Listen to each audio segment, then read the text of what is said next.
Okay, so today we are going to be in shaving, which is book 108B. So I got a little fun facts for you coming up here about some shaving and some things that you might not know about razor blades, or you might.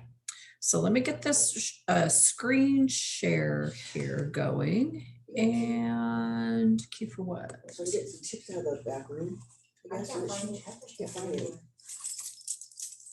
Is one of those two, I believe. Okay. All right, so some random shaving facts, right? Men have been shaving for 5,000 years.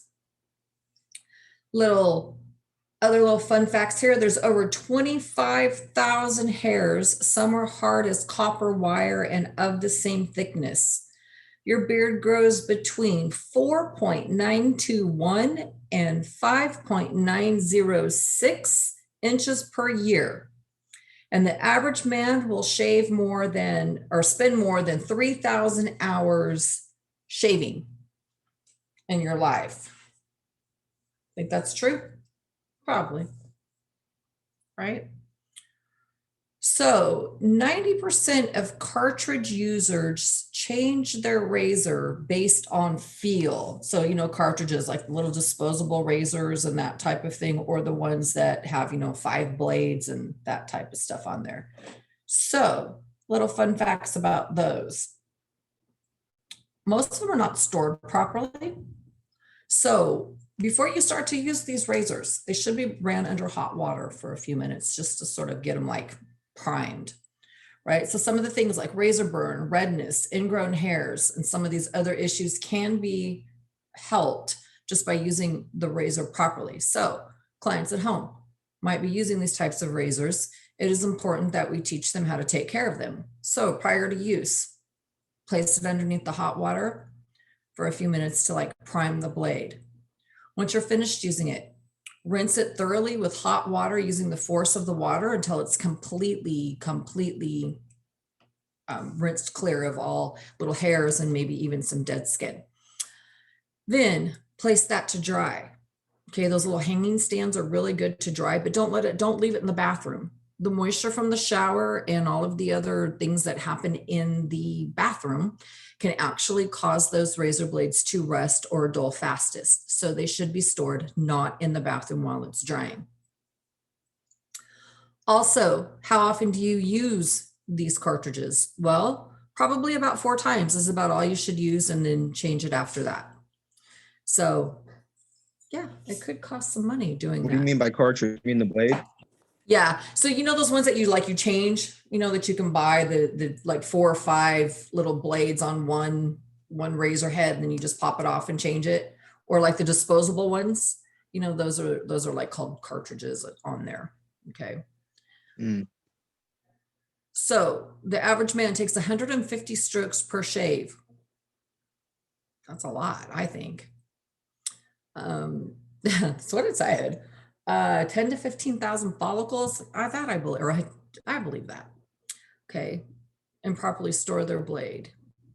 The word clean shaven became an official word in 1860. Okay. Myth is shaving does not cause the hair to grow back thicker. Okay. So there are some shaving problems that aren't caused by a razor. In England, in 1535, a beard tax was introduced by King Henry VIII to regulate the appearance of men. So he thought that if he regulated this beard tax and he made people pay money to have beards, that he'd make a lot of money for England.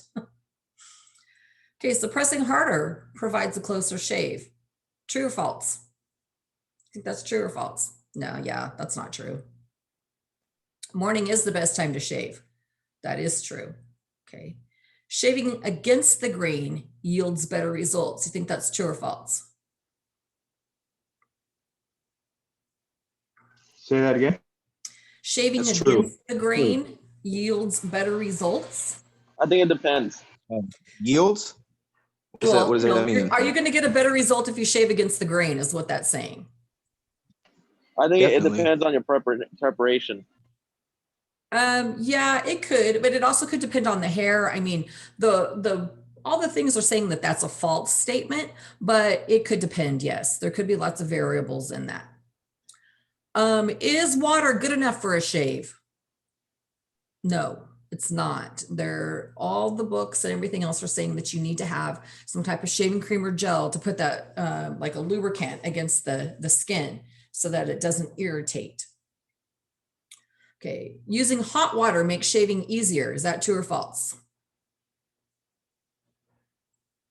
True. That one is true. Yeah, because the hot is going to soften the skin. It's going to soften the hair up a little bit. It's going to make it a little bit easier to shave. Okay, exfoliating before reduces the risk of pimples and ingrown hairs. You think that's true or false? False. Wait, what's the It question? Okay, so depending on the skin, this I could mean, be it sounds true, but I don't see why you would do that. Okay, so like shaving is a form of exfoliation, but if someone has really like prone to ingrown hairs and pimples or really has like thicker type skin that just always has problems with shaving, exfoliating before can help remove some of that dead skin off so it may not block the follicle as much. So it could reduce the risk. But again, you've got to go on the type of skin that the client has. You know, someone that has thinner skin or finer skin, that's going to be a totally false statement because that could cause more irritation. So you got to kind of go by the type of skin. Okay, and how about a new blade increases the risk of cuts? You think that's true or false? False. Yeah, that is false because yeah, definitely. So just a couple other fun facts here. During the time of Alexander the Great, which we're looking at about 330 BC, encouraged soldiers as a defense mechanism to stop enemies from grabbing their hair in hand-to-hand combat. It was known to like cut your hair. The word barbarians means unbarbered. Okay. So let's see what some other little fun facts I have here. Ancient Romans thought that the lack of body hair was some kind of a deformity, but in Egypt, the priests believed that body hair was shameful and unclean. This is ancient civilizations here, though. Some Egyptian men here thought that wearing facial hair was a sign of personal neglect. Egyptians who could afford to normally keep a barber on their household staff. In Mesopotamia, barbers were held as the highest regard of society, like a doctor. Okay, so there you go. Let's see, what else do we have? Blades were kind of made of flint and obsidian way back in 30,000 BC.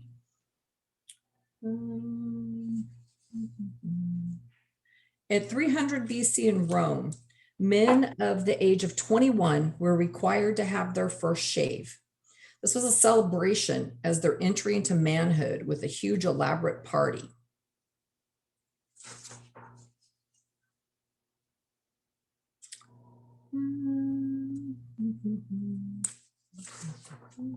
So yeah, those are some little fun facts.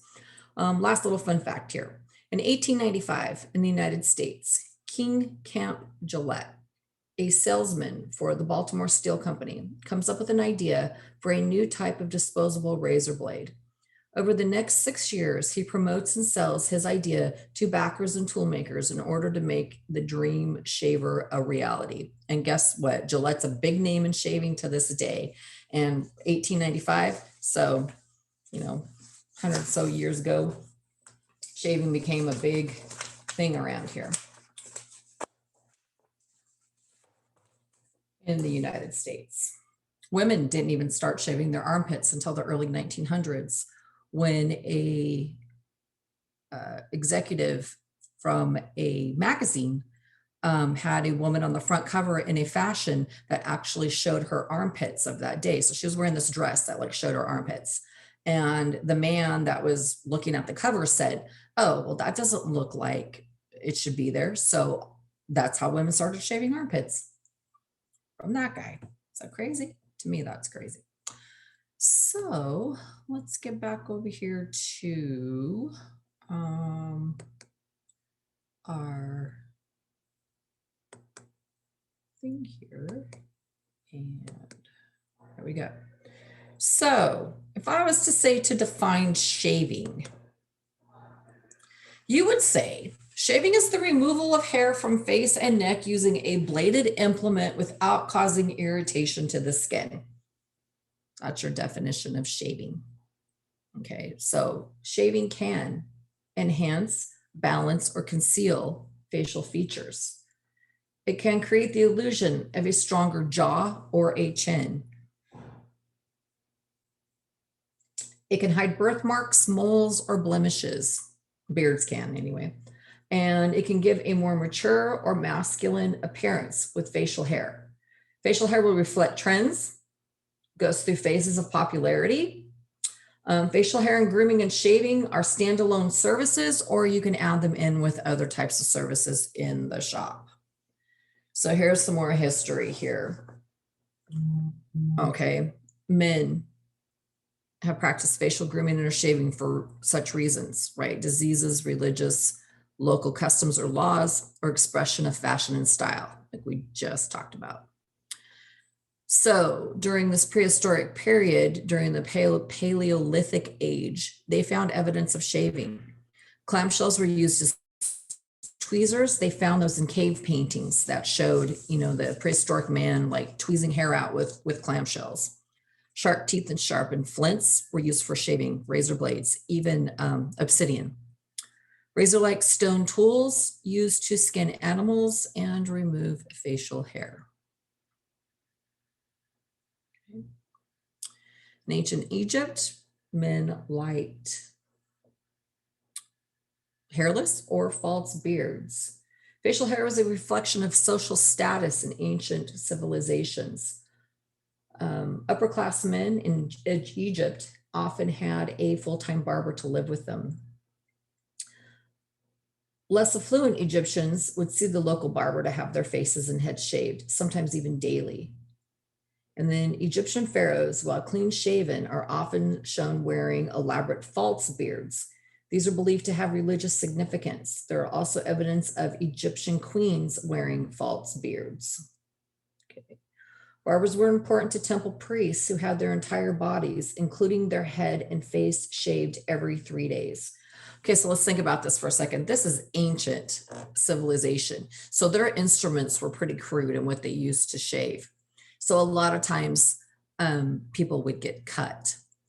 So what did they use for a Band-Aid? Well, I happen to know that they used like vinegars and some other kind of concoctions that were using spider webs as like the Band-Aid. So if you got cut, never fear, they had a way to fix it with spider webs and some other kind of concoctions that they would put on there to stop the bleeding.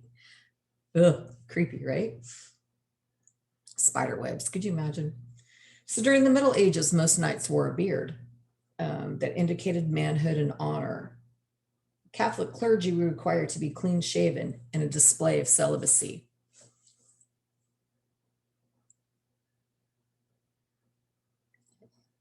In the 16 to 1800s, Peter the Great. Okay, so this Russian Tsar, Peter the Great, imposed a tax. He was the first one to impose a tax on beards in 1689 to encourage men to shave, reportedly to have Russian society conform more to Western European ideals. Okay. So this French inventor, Jean-Jacques Perret, he was said to have developed the first safety razor in 1762. It had a wooden handle on a standard razor blade. Okay.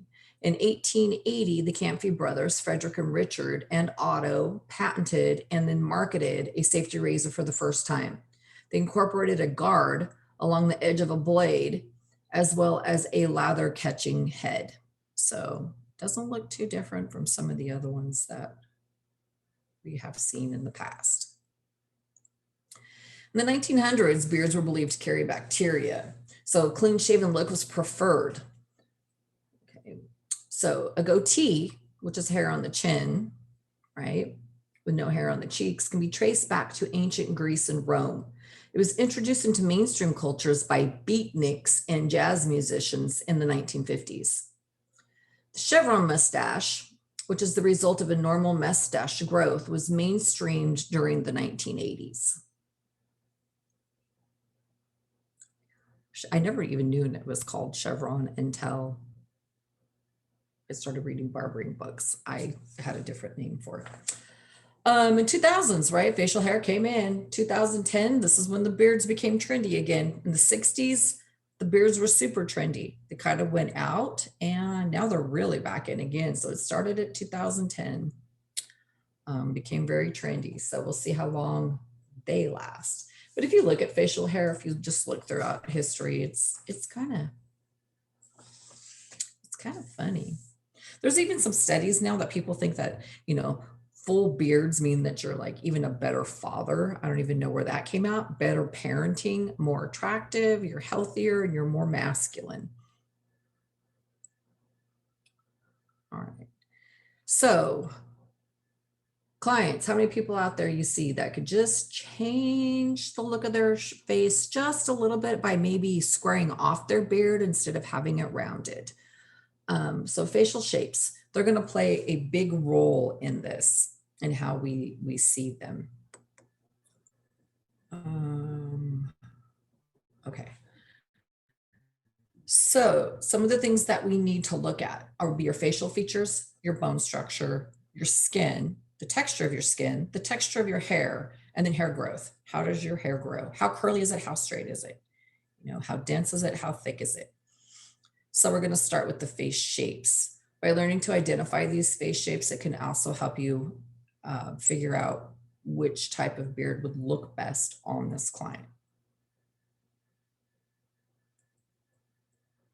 So the first face shape we're going to look at is oval. Okay, this is considered to be the ideal face shape. This face shape right here, you can wear any type of facial design. The whole goal would be to create a more angular or more masculine look on the client. They can wear any type of beard with this type of face shape because it's supposed to be like the ideal face shape. So how do you tell what the face shape is? Well, you divide the face into thirds. So you go from the hairline to the eyebrow line, from the eyebrow to the bottom of the nose, upper lip area, and then from there to the chin. And you kind of trace around the face, the silhouette of the face. So from the forehead to the eyebrows here, from this area in here, I'm going to be following this area. What do I have? What is my shape? So see, this is sort of oval here. When I come down here, what does it look like here? And then when I get to the jaw, how am I? So yeah, this is definitely an oval face shape. Now, not every single person is going to fit into each one of these categories. You may find half of the face looks one way and the other half of the face looks the other way. You do find that sometimes, but this is just a guide to go by to help you analyze for facial shapes. Oval facial shapes also can wear their hair in any hairstyle and it looks good. So when you get someone that has an oval face shape, it's more going to be personal preference or what that person thinks looks best on them. Okay, so the next face shape that we're going to look at is round. So if I'm looking at this round face shape, when I come around here, see how you do see it sort of going round and not so much oval. So right in here, you're going to find that this jawline starts to really curve. What you're going to find on this is that the goal is to make the face look slimmer. So if I had a heavy concentration in the chin, my face might even look more rounder or less rounder. So the whole idea is to make this face appear slimmer and more angular and to create the illusion of a more facial shape. So you don't want to do anything to bring the roundness here. See how the beard comes down a little bit longer here. It looks more oval than round. Okay, so we go to the square face shape. Square face shape, the whole idea is to make it look a little bit slimmer, but to accentuate square and masculine shapes. So you guys know who Howie Long is? Yeah, ex-football player, Howie Long. Oakland Raiders. Yeah, okay, long time ago. Yeah, my brother used to have a life-size poster on his door. And I remember coming home and seeing that poster there, not there when I left, like about midnight. I screamed. I woke everybody up because it scared the heck out of me. But anyway, this guy is the ultimate block. His shoulders are square, his head is square, his haircut's a flat top. I mean, he is just square. Look him up. You guys will definitely see the square. Old school right there. Yeah, he's not so square anymore. What's his name? Howie Long. Look at him, not so much anymore, but he's still pretty square right now. But if you look at him back in the day, he had square like head, shoulders, hair, everything. Howie Long, ex-Raider football player. Yeah, he's a sports announcer now. He plays on one of those like pre-game, post-game shows. I'm not even sure which one it is right now, but he's on that. But yeah, he's square for sure. Okay, so now when we go to oblong, okay, so the whole idea is to make this face look more oval. This is the whole thing we want to do, is go for more oval. Someone who has an oblong face needs longer hair on the top because it kind of takes away from that egg shape to their face with it. It's a very long face. So they need more hair up here on the top to kind of cover this so it doesn't look so long. The beard here kind of results in more of a fuller beard because it just sort of makes the face look not so long and kind of smashes it together a little bit more. But the whole idea again is to try to make it look more of the oval shaped face. Okay. Then we get the pear-shaped face. The pear-shaped face, right in through the cheekbones right here, this is where that face is like the largest and the most heaviest. So again, we want to minimize that wide jaw area and we want to minimize those full cheeks. So shorter beard looks best. Then if we move up here to the diamond-shaped face, with the diamond-shaped face, the widest area of the head is right through the cheekbones, like to the ear area. The forehead and the chin are a little bit more narrow. That's what makes it diamond. So the whole thing here is to make the jaw and chin look wider, not so pointy. So a fuller beard on the sides and kind of shorter in the middle is going to even that out just a little bit more. And then we have the heart shape. Now with the heart shape, the forehead is going to be wider than the chin, but the widest portion is going to be like through that cheekbone area again also.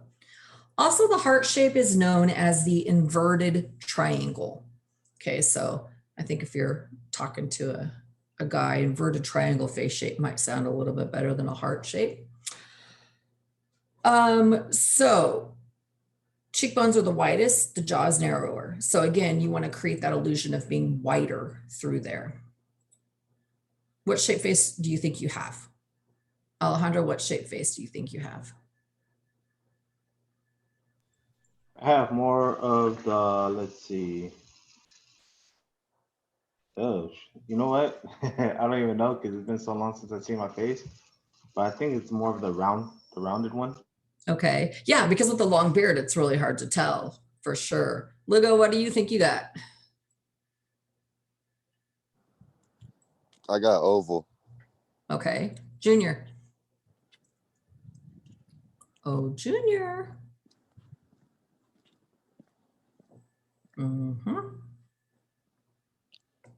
He's there, but he's not there.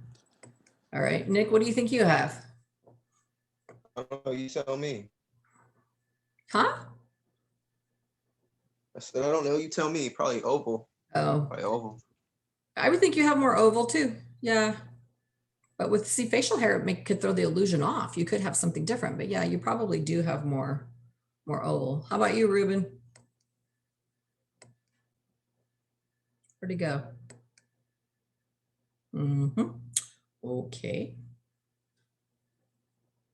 So yeah, but again, we want to make sure that we check these out. What do you guys think I have? Square. Yeah, I do have a square face. My jawline right here especially is real square. Yeah, All right, so we lost.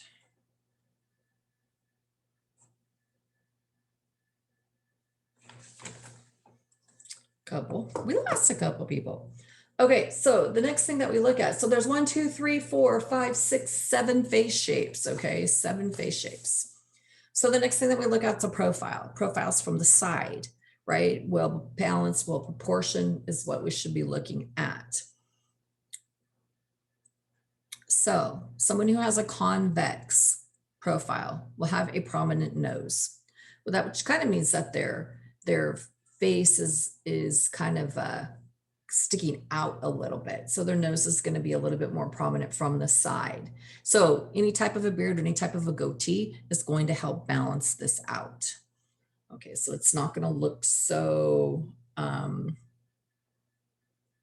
the nose isn't going to be so prominent. So what it's doing is it's balancing adding fullness. Okay, well, let me start over. A beard or a goatee is going to be adding fullness to the chin that sort of sinks in a little bit to make it look more straight.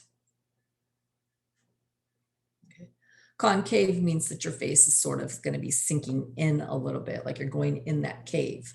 A fuller mustache can help balance that out, or a full beard trimmed shorter at the chin is going to help offset that elongation. So keep it fuller at the sides. It's going to make it look more of a straight profile there.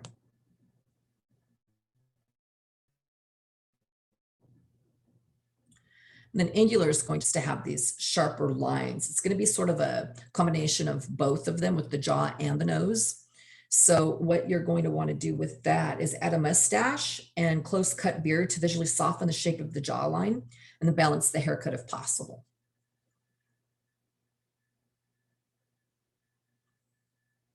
So I see people with beards out there that sometimes I think, oh, if that wasn't so rounded, it would look better. Or, oh, if you square that off just a little bit, it would look better. So, sometimes just the little teeny tiniest things are going to change the look a lot. I mean, sometimes just a 1/4 inch of a hair is a lot of hair.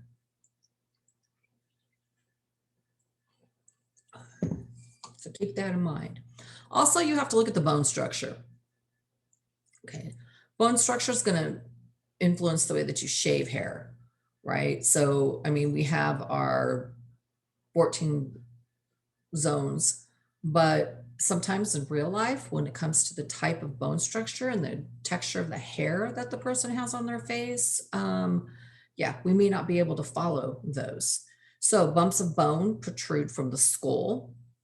You're going to have a strong, angular, or sharp jawline, or a very prominent Adam's apple or occipital bone. So when we talk about these bones, this is also an anatomy here. You have the facial skeleton and the cranium, which ends up being the skull. Okay, so you have 14 bones in your face and you have 8 bones in your cranium, which means that you have 22 bones in your skull, right? Because 14 plus 8 is 22. So you have 22 bones in your skull. So now 22 sounds like a lot to have to try to memorize, but remember, some of these you have 2, right? You have 2 cheekbones, you have 2 eyes, right? You have 2 temples. So some of these you may only have 2 of, so it's not going to be a whole 22 you have to remember. So when we look at our face, 5 bones will affect shaving, but you have 14. But if you look at it, you're really only looking at 3 bones because you have 2 sides. So there's your 5, right? You have your mandible, which is your lower jaw, strongest bone in the face, also the largest bone in the face. Okay, that's your lower jaw. You have your maxillae, which is your upper jaw. This is divided in 2 bones for that upper jaw. And you have your zygomatic or your mylar, which are 2 bones that are your cheekbones. So they are the upper cheek and the bottom of the eye socket. And yeah, that's all you're going to do in shaving, right? Other bones that you have are your nasal, which are 2 bones in your nose, Your lacrimal, those are the smallest and the most fragile bones. They're part of your eye socket. You have 2 of those. So where's the rest of them, right? Because that's 2, 4, 6, 8, 9. You have 14. So where are the other 5? Well, those other 5, you're never going to touch them, especially while you're doing shaving. And you're probably not going to be seeing them because they're like inside. And when we do anatomy, we will know more of that. But just know that those 5 bones are what you do for shaving. Those 5 bones are the ones that you're going to be working with while you're shaving in the face. Okay. When we get to the head, Wait, can again, you go I back said- up for just a second? Can you go back Huh? up for just a second? Oh, Can you go back up for just a second? I'm gonna take a screenshot of that. okay.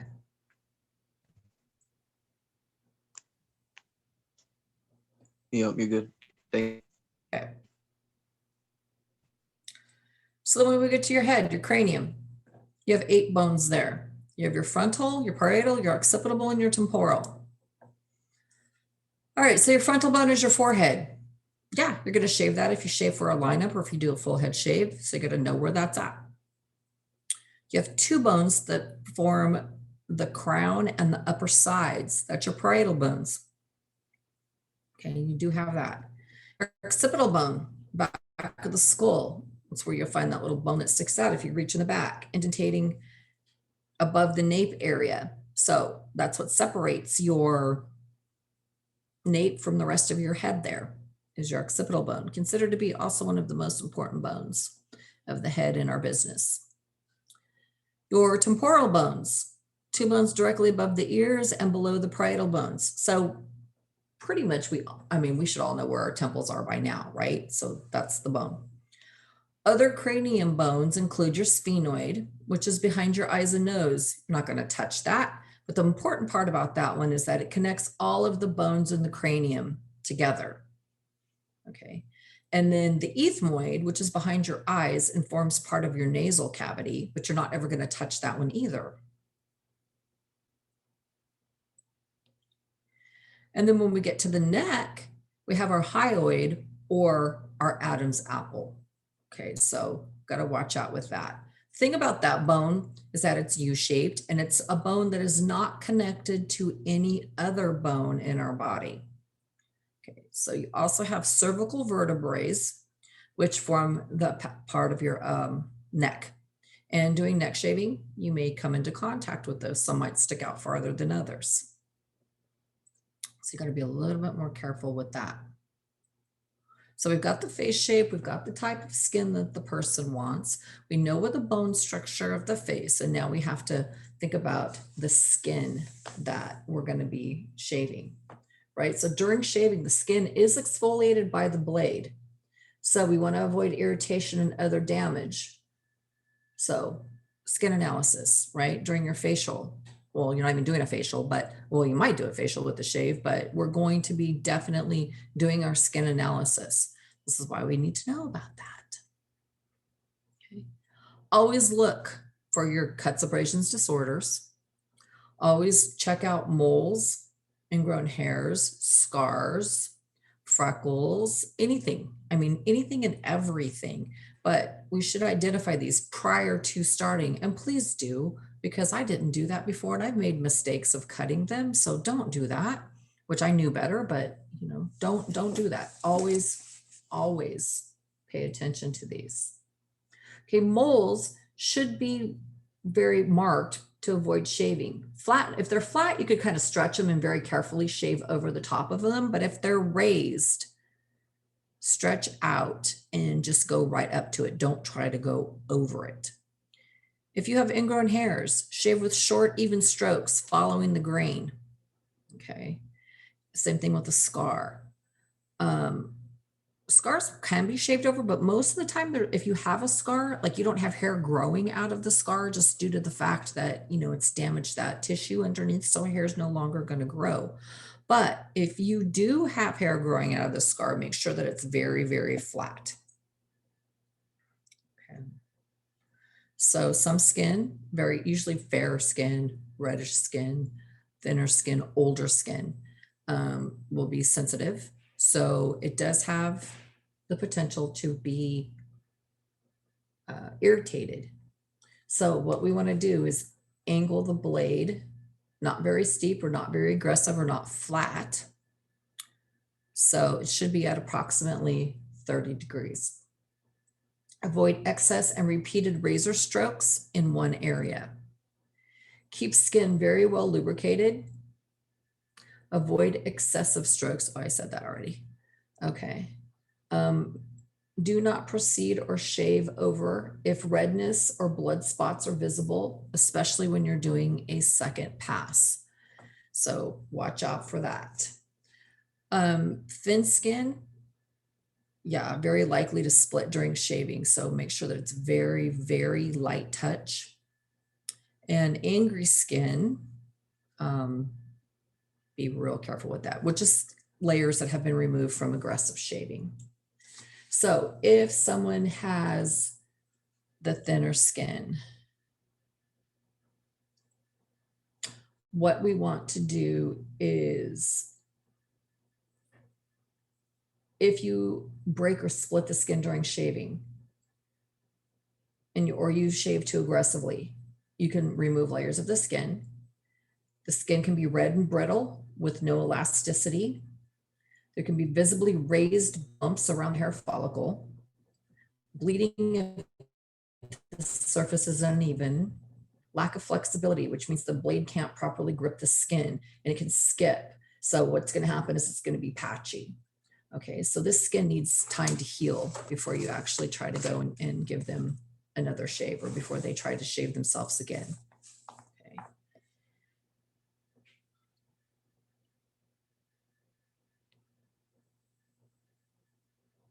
Oh, wait, let me come back. Hold on, I did something here. There we go. I was like, what did I do? Okay, so razor burn, it happens, right? It's very common. Consists of stinging, itching, and burning. Redness caused by improper shaving techniques. Lack of moisture on skin before and during shaving. Lack of skin preparation. Shaving too closely. Dull or blunted razor blades. Dry shaving without any preparation. Or shaving too roughly with too much pressure. Okay, so to prevent this, what we want to do is use our heat, right? So we want to steam, make sure that we get that skin really properly softened before.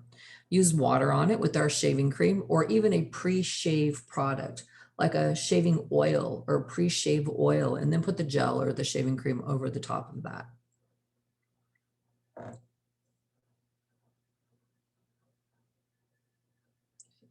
There are also some bacterial and fungal infections that look like pimples or look like razor burn, but they're caused by different things. So folliculitis barbae is known as, it's known as a razor itch, but it is a staph infection, which is caused by bacteria. Okay, the surrounding hair follicle is inflamed with redness and pustules. There you go, pustules, pimples, ingrown hairs, razor burn. I mean, they kind of all look the same. Do you know what causes it? No, you don't. So if a guy came in looking like that, I would say no to a shave until some of that heals up, right? We want to refer a client to a physician. They're usually going to treat it with some type of topical or oral, which means like a cream or an ointment to put on the face, or take a pill for an anti-staphylococcal antibiotic. So staph infection. Pseudofolliculitis barbae is known as a shaving rash or razor bumps. This is a reaction. So it's a result of ingrown hairs. It can be a chronic condition. It can happen every single time. It can be itchy too. So some of the things that they say, that it often occurs with men with coarse or tightly curled hair, which the hair curves back into the skin, creating inflammation of the hair follicles. So some of the reasons do cause this is shaving against the grain, shaving too close, properly cleaned or disinfected.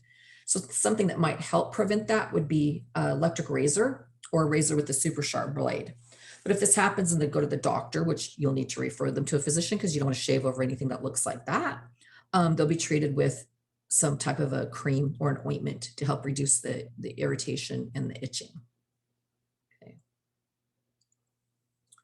Psychosis barbe is a chronic inflammation infection, right, in the beard and mustache area, also known as psychosis vulgaris.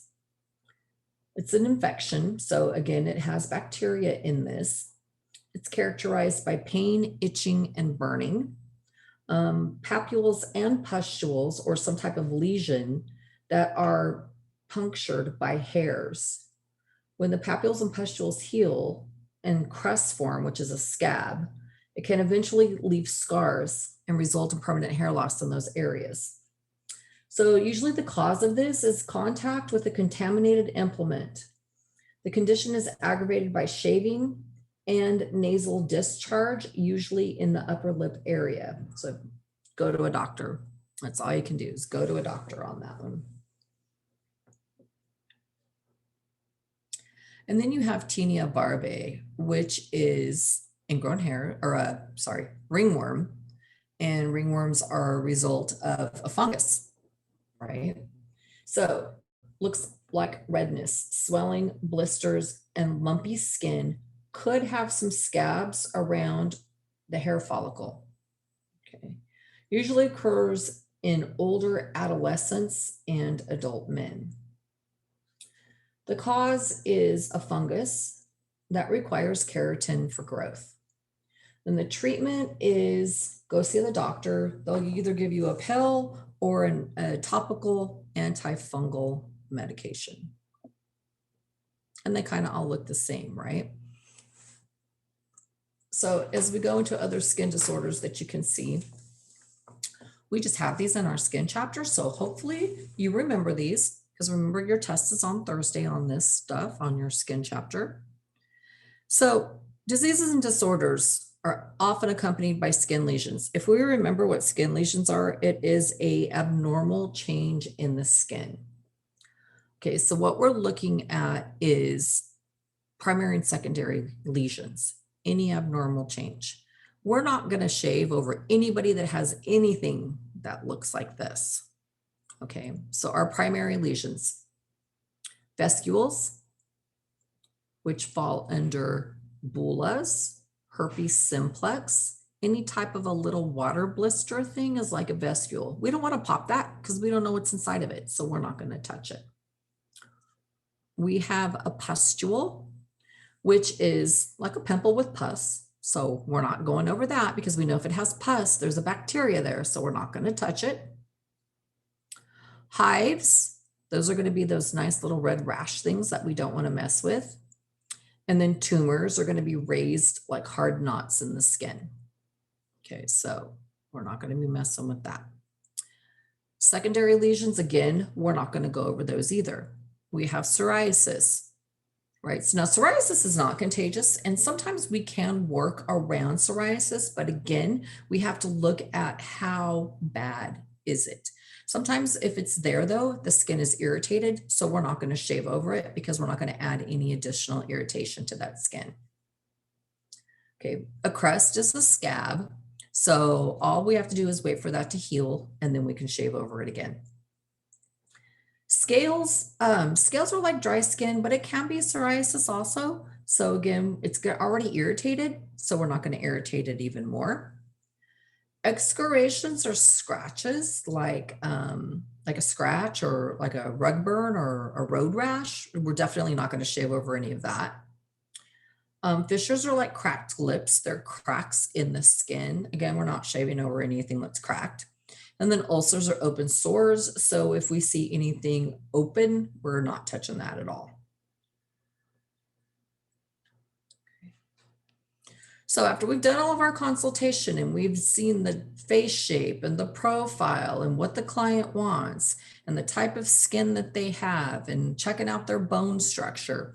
We've looked at all of that. Now we're going to look at hair growth. How does the hair grow? Okay, so what do we want to do?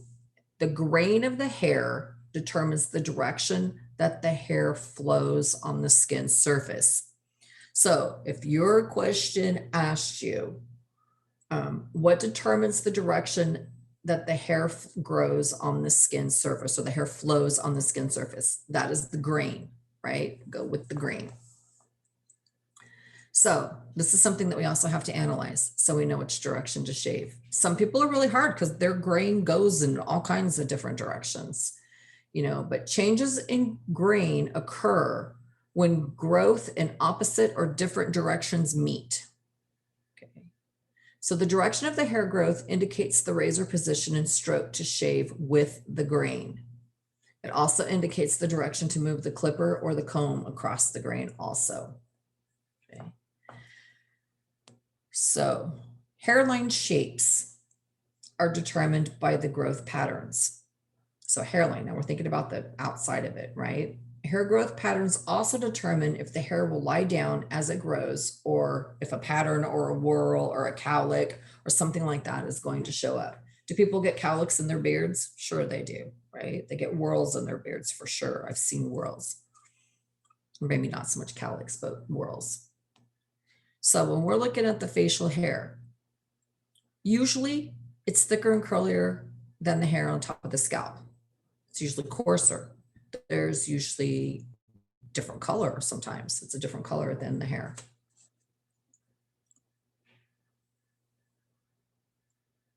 So then the texture, right? It may vary from one area to the next. There's a lot of men who don't have an even textured beard. They may have spots, they may have patches. The hair is going to be softer when the appropriate products are used, and use a steam towel before a shave. Extremely coarse beard may need multiple applications of steam towels and or pre-shave oils or creams. As the beard grows longer, the coarseness and the degree of curl also, we'll talk about how big the beard gets, how much it expands. And you might need some extra care when strong, coarse hair is combined with weak, sensitive skin. No matter the texture, you want to soften the hair with the appropriate products and the steam towels prior to shaving. Okay, so it doesn't even matter. Okay,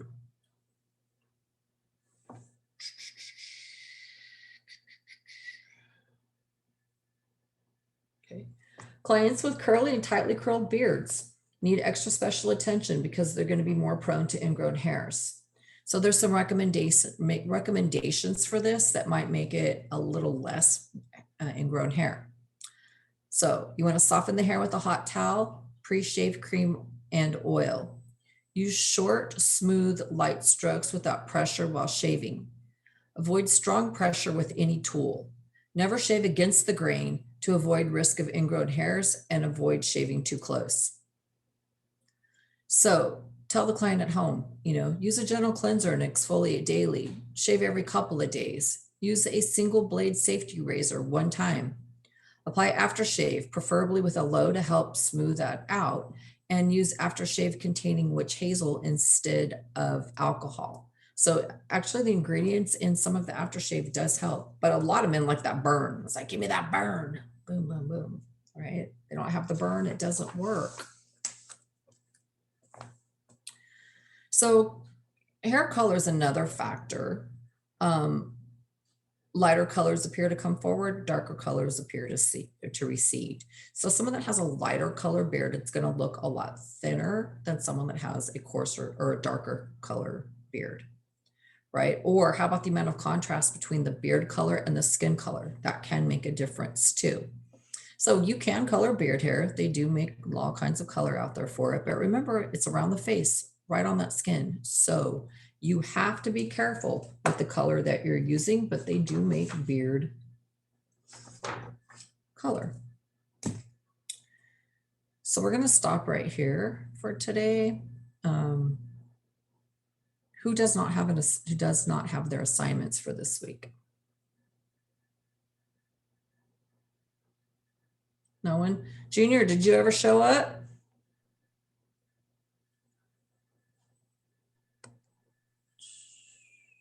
Watch, I'll just turn him off. Okay. Junior.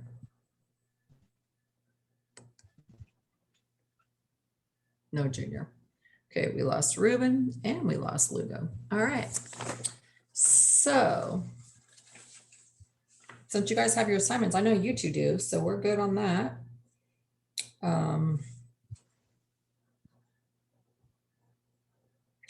Any questions from you two? No? Nick, Alejandro? Nothing? All right, so, huh? Said nope. No questions. Okay. Well, you guys have a good day. And man, Alejandro, you look so different. Alrighty. See you. Yeah, you guys have a good day. We'll see you tomorrow. But you know what?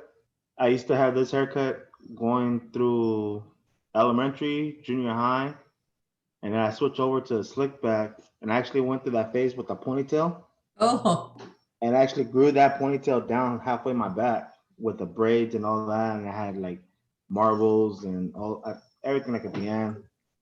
And then I actually used Yes. in elementary, I used to sport the flat top as well. No, not the flat top, the high top. I used to sport the high top back then. And then when I got to high school, like I said, I did that ponytail, but then I got into all the sports. So I shaped my head again back to like this. And so now I have my phases. Either I'll go slick back, I'll even have the hard line part to the side, or this right here. you look different. Looks really different. Okay. All right, guys. We'll see you tomorrow. Alrighty. I'll see you tomorrow. All right, take care. Okay, bye.